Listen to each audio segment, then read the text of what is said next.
సావరిటీకి మనం అండగా ఉంటాం.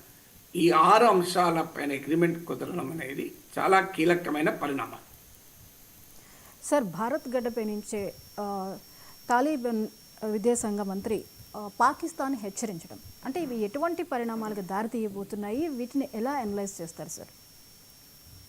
అంటే దీనికి కాంటెక్స్ట్ ఏంటమ్మా జ్యోతి అంటే, దీనికి రీజన్ ఉంది. సమస్య ఏంటంటే, తాలిబాన్ విదేశాంగ మంత్రి భారత్లో పర్యటించిన సమయంలోనే పాకిస్తాన్ ఆఫ్ఘనిస్తాన్ రాజధాని కాబూల్లో 2 ప్లేసెస్ పైన అటాక్ చేసింది. అలాగే సౌత్ ఈస్ట్లో ఉన్న బార్డర్ ప్రావిన్స్ పై కూడా అటాక్ చేసింది. సో ఈ అటాక్స్ ఎందుకు చేశారు అంటే, టెహ్రీక్ తాలిబాన్ పాకిస్తాన్ టీటీపీ తాలిబాన్ నాయకులు ఆఫ్ఘనిస్తాన్లో తలదాచుకుంటున్నారన్నది పాకిస్తాన్ ఆరోపణ. లేదు, మాకేం సంబంధం లేదు, కేవలం మా ఐడియాలజికల్ ఇన్ఫ్లుయెన్సే తప్ప మాకు ఎలాంటి సంబంధము లేదని తాలిబాన్ చెబుతోంది. సో కానీ పాకిస్తాన్ అనేది ఆఫ్ఘాన్ భూభాగం నుంచే టెహ్రీక్ తాలిబాన్ ఆపరేట్ అవుతోంది అని. పాకిస్తాన్ ఆఫ్ఘనిస్తాన్ బార్డర్లోని ఖైబర్ పఖ్తూన్ఖ్వా రాష్ట్రంలో టీటీపీ ఇటీవల కాలంలో పాకిస్తాన్ పైన దాడులు పెంచింది. ఇటీవల కూడా 2 పాకిస్తాన్ మిలిటరీ ఆఫీసర్స్, కొంతమంది సైనికులు మరణించారు. పాకిస్తాన్ కూడా ఒక గ్రామంలో బాంబుల ఫ్యాక్టరీ ఉందని చెప్పి దాడులు చేశారు. సో ఇలా పాకిస్తాన్ ఆఫ్ఘనిస్తాన్ల మధ్య టీటీపీ టెహ్రీక్ తాలిబాన్ పాకిస్తాన్ పెద్ద ఇష్యూగా ఉంది. సో ఆఫ్ఘనిస్తాన్ లోపలికి వెళ్ళి కూడా పాకిస్తాన్ అటాక్ చేస్తుంది. దీన్ని తాలిబాన్ ఖండిస్తూ వచ్చింది. తాలిబాన్ విదేశాంగ మంత్రి భారత్లో ఉన్న సమయంలోనే ఇది జరిగింది. ఇది యాక్సిడెంటలా లేదా కావాలనే పాకిస్తాన్ ఒక మెసేజ్ పంపిందో చెప్పలేము. బహుశా యాక్సిడెంటల్ కాకపోవచ్చనే అంటున్నారు. ఎందుకంటే తాలిబాన్కు భారత్ల మధ్య సంబంధాలను మెరుగుపరచడం పాకిస్తాన్ అంగీకరించారు, మెరుగుపడడం. ఎందుకంటే తాలిబాన్లు పాకిస్తాన్ సృష్టించిన వారే. తాలిబాన్ మొదటిసారి అధికారంలో ఉన్న సమయంలో పాకిస్తాన్ కీలుబొమ్మగానే పనిచేసింది. చెప్పినట్టు విన్నది పాకిస్తాన్ పైన పూర్తిగా ఆధారపడ్డారు. ఇప్పుడు తాలిబాన్ 2.0లో తాలిబాన్ ఇండిపెండెంట్ ఐడెంటిటీ కొరకు ప్రయత్నం చేస్తుంది. దానితో పాకిస్తాన్ తాలిబాన్ల మధ్య విభేదాలు మొదలయ్యాయి. అందులో మనతోనే కాదు, చైనా, అలాగే రష్యా, ఇరాన్, ఇలా అనేక దేశాలతో తాలిబాన్ అవుట్ రీచ్ మొదలుపెట్టింది. మిగతా దేశాలతో సంబంధాలు ఎలా ఉన్నా భారత్తో సంబంధాలు మెరుగుపరచుకోవడం పాకిస్తాన్ డైజెస్ట్ చేసుకోలేదు. ఎందుకంటే పాకిస్తాన్ ఇప్పటిదాకా ఆఫ్ఘనిస్తాన్ కూడా ఇండియా పైన క్రాస్ బార్డర్ టెర్రరిజం, సీమాంతర ఉగ్రవాదాన్ని ప్రోత్సహించడానికి ఒక వేదికగా పాకిస్తాన్ ఉపయోగిస్తూ వచ్చింది. ఇప్పుడు తాలిబాన్ ఇందుకు విరుద్ధంగా పహల్గాం దాడుల్ని ఖండించి తమ భూభాగం నుంచి భారత్ పైకి ఏ రకమైన తీవ్రవాద కార్యకలాపాలు జరగవని హామీ ఇవ్వడం పాకిస్తాన్ జీర్ణించుకోలేకపోతుంది. అంటే మొదటి నుంచి ఉన్న టెహ్రీక్ తాలిబాన్ ఇష్యూ ఉంది. ఇప్పుడు తాజాగా ఇండియాకు దగ్గర కావడం పాకిస్తాన్ సహించలేకపోతుంది. సో దానికి తోడు సరిహద్దు బార్డర్ ఇష్యూ పైన నేను చాలా వీడియోలో చెప్పాను. డ్యూరాండ్ లైన్ అని పాకిస్తాన్కు ఆఫ్ఘనిస్తాన్కు మధ్య బార్డర్, అదే సరిహద్దుగా గుర్తించాలన్నది పాకిస్తాన్ వాదన. తాలిబాన్ అందుకు అంగీకరించడం లేదు. భారత్కు తాలిబాన్కు మధ్య సంబంధాలు మెరుగుపడటానికి కూడా పాకిస్తాన్ ఈక్వేషన్ కీలకం. తాలిబాన్ పాకిస్తాన్ల మధ్య సంబంధాలు దెబ్బతినడం కూడా తాలిబాన్ భారత్కు సన్నిహితం కావటానికి కారణమే.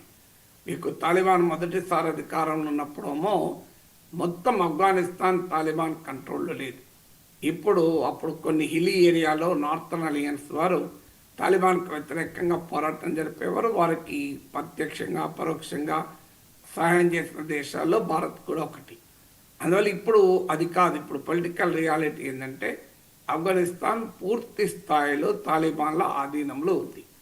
సో పాకిస్తాన్కు తాలిబాన్కు మధ్య డిఫరెన్సెస్ గణనీయంగా పెరిగాయి, దాడులు చేసుకునే స్థాయికి వచ్చాయి. మూడవది, ఇరాన్లోని చబహార్ పోర్ట్ను మనం నిర్మించడం అనేది ఇండియాకు అత్యంత వ్యూహాత్మక ప్రాధాన్యత గల అంశంగా మారింది. ఈ కారణాల రీత్యానే భారత్ తాలిబాన్లు మధ్య సాన్నిహిత్యం పెరిగింది. ఇది పాకిస్తాన్ సహించలేకపోతుంది. అందుకే పాకిస్తాన్ బహుశా ఈ సందర్భం కూడా తాలిబాన్ ఫారెన్ మినిస్టర్ ఇండియాలో ఉన్న సమయాన్ని లక్ష్యంగా చేసుకొని ఏకంగా ఆఫ్ఘనిస్తాన్ రాజధాని కాబూల్ పైనే దాడి చేసింది. పైకి మాత్రం చెప్పేది నూర్ వలీ మసూద్ అని టీడీపీ నాయకుడు ఉన్నాడు కనుక దాడి చేశారు అనేది వార్తలు వస్తున్నాయి. వాస్తవంగా పాకిస్తాన్ ఇప్పటి వరకు తామే దాడి చేస్తారని అంగీకరించలేదు కూడా. పాకిస్తాన్ ఆర్మీ అధికారులు పరోక్షంగా మాట్లాడారు, మా దేశ ప్రజలపైన దాడులు జరిపే ఏ చర్యను కూడా మేము కఠినంగానే పరిగణిస్తామంటూ జనరలైజ్గా స్టేట్మెంట్ ఇచ్చారు. కానీ భారత్లో పర్యటిస్తున్న తాలిబాన్ విదేశాంగ మంత్రి చాలా గట్టిగా ఆన్సర్ చెప్పాడు. మేము హిందుస్థాన్తో ఏ రకంగానైతే సంబంధాలు కోరుకుంటామో పాకిస్తాన్తో కూడా అదే రకమైన సంబంధాలు కోరుకుంటాం. కానీ ఇది ఒక వైపు నుంచే ఉండదు, ఇది రెండు వైపులా కూడా ఉండాలి. కాదని ఆఫ్ఘనిస్తాన్లోని తాలిబాన్పై దాడులు చేస్తామంటే ఏం జరుగుతుందో చరిత్ర అర్థం కావాలి. బ్రిటిష్ వాళ్ళని అడగండి, సోవియట్ యూనియన్ అడగండి, అమెరికాను అడగండి, అర్థమవుతుంది అని హెచ్చరించారు. ఇంతకన్నా గట్టి హెచ్చరిక ఇంకేముంటుంది? 20 ఏళ్ళు అమెరికా తాలిబాన్పై పోరాడి చివరికి ఆఫ్ఘనిస్తాన్ తాలిబాన్కి అప్పచెప్పి వెళ్ళిపోయారు కదా. అందువల్ల బ్రిటిష్, సోవియట్ యూనియన్, అమెరికా లాంటి అగ్రరాజ్యాలే మమ్మల్ని ఆఫ్ఘాన్ ఏమి చేయలేకపోయాయి. మీరేం చేస్తారండి? తాలిబాన్ పాకిస్తాన్ను డైరెక్ట్గా హెచ్చరించింది. ఎందుకంటే తాలిబాన్ వ్యవహార సరళి తెలుసు కదా. మీరు అమెరికా అధ్యక్షుడు Trump bad things will follow, మాకు బాగ్రామ్ ఎయిర్ బేస్ ఇవ్వకపోతే అంటే మేము యుద్ధానికే సిద్ధమన్నారు. అంత ముష్కరులు, అంత ఉన్మాదులు. సో అందువల్ల పాకిస్తాన్ కూడా హెచ్చరించారు, మాతో పెట్టుకుంటే మంచిగా ఉండదు అని. సో అది భారత భూభాగం నుంచి భారతదేశ మీడియాతో మాట్లాడుతూ ఆఫ్ఘాన్ ఫారిన్ మినిస్టర్ వ్యాఖ్యానించారు. అది మరీ వెరీ సిగ్నిఫికెంట్. పాకిస్తాన్కి అసలు డైజెస్ట్ కాంది భారత గడ్డపై నుంచి తాము సృష్టించిన తీవ్రవాద ముక్కలైన తాలిబాన్ తమనే హెచ్చరించడం ఏంటి అనేది ఇప్పుడు జీర్ణించుకోలేని పరిస్థితి. సో అది బహుశా పాకిస్తాన్ ఒక సందేశాన్ని పంపించాలని చూస్తే అంతకన్నా బలమైన సంకేతాన్ని తాలిబాన్ పంపించింది. ఎందుకంటే నీవు చెప్పిన విద్యే కదా, పాకిస్తాన్ నుంచి నేర్చుకున్న ఉన్మాదము, పాకిస్తాన్ ఇచ్చిన మిలిటరీ ట్రైనింగే కదా. కానీ ఆఫ్ఘనిస్తాన్ సైకి ఏంటంటే ఎవరికీ తలవంచదు. పాకిస్తాన్ కూడా అర్థం కావాల్సింది ఏంటంటే ఆఫ్ఘాన్ సైకీనే తలవంచని సైకి. అందుకే ఇవాళ తాలిబాన్ చివరకు పాకిస్తాన్ పైన తిరగబడటానికి కారణం అది. బస్మాసులను సృష్టిస్తే ఏం జరుగుతుందో పాకిస్తాన్కి అర్థం కావాలి.